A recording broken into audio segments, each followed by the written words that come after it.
što je značajan uspjeh.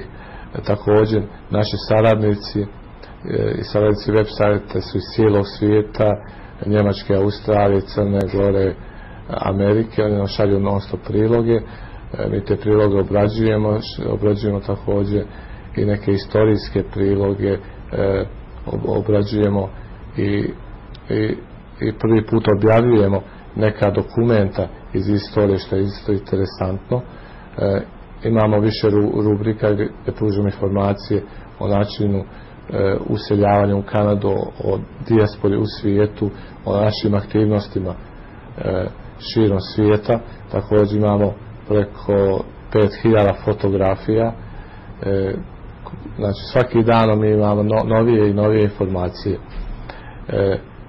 Također web sajt je način povezivanja ljudi, tako da mnogi nađu svoje pretke preko našeg web sajta, mnogi postavljaju pitanja o predsima, onda zahvaljujući nekim našim saradnicima koji se time bave, oni odgovore ili eventualno upute te ljude kako je najbolje da ti ljudi saznaju neku informaciju. Također ljudi nam postavljaju pitanja iz oblasti kako da se povežu sa nekim organizacijama u svijetu, kako da podnesu zahtjev konzularno-diplomatskim predstavništvima u svijetu i mi ih upućujemo ili oni uspiju da nađu neku informaciju na našem web sajtu. Tako da je naš web sajt za sada jedan od najaktivnijih web sajtova u dijaspori. Isto tako imamo dobru saradnju sa ostalim medijima naših iseljenika, sa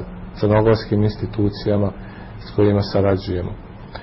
Naše društvo također distribuira i nabavlja listove koje neka društva štampaju, kao što je društvo Crnogoraca iz Lovćenca, listove koje distribuiramo našim iseljenicima u Kanadi, kao i list dijaspora Centra za iseljenike Crne Gore. Što se tiče odnosa Matice prema dijaspori, u posljednjih mjeseci i godina bilo je više reagovanja koja su skrenula pažnju javnosti.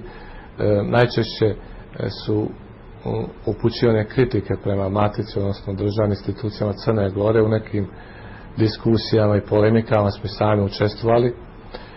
Možda zahvaljujući nekim od tih kritika upućenih državnim organima, mi smo uspjeli možda da pobudimo pažnju tih istih organa i zahvaljujući tome mi sad imamo vrlo odličnu saradnju sa većinom institucija u Crnoj Gori, također sa našim najbližim diplomatsko-konzularnim predstavništvom u Vašingtonu, gospodinom njegovom ekscelencijom, gospodinom Vlahovićem, koji je bio naš gost i prvi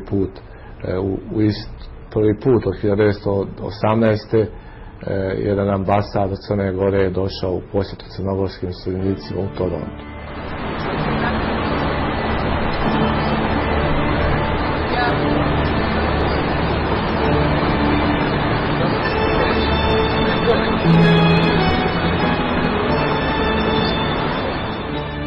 Inspiracija, strah, romantika i shvatanje činjenice da je priroda neobuzdana sila koju je teško kontrolisati samo su neke asocijacije koje se javljaju kada prvi put ugledate ljepotu i jedinstvenost Nijagarinih vodopada. Iako ne najviši, ono svakako najpoznatiji vodopad na svijetu, star je oko 12.000 godina, a poznat je i kao prijestolnica Medenog mjeseca.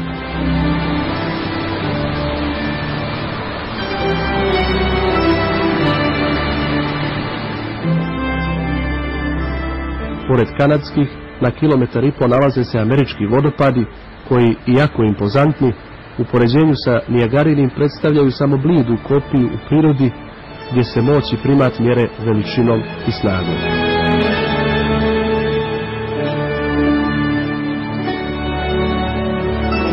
Unazad 100 godina broj turista se neprekidno povećavao. Danas Nijagarine vodopade posjeti više od 12 miliona turista godišnje, čime se ostvaruje nezamisliv turistički bum. Pored Nijagare postoje brojni turistički kompleksi koji posjetiocima nude trenutke koji se nikada ne zaboravljaju. S obzirom da je sve relativno, možda je došlo vrijeme da kažemo da nije istina samo u vinu, već i u turizmu. Bilo kako bilo, najveći dio kanadskog budžeta snabdijeva se iz turističke privrede.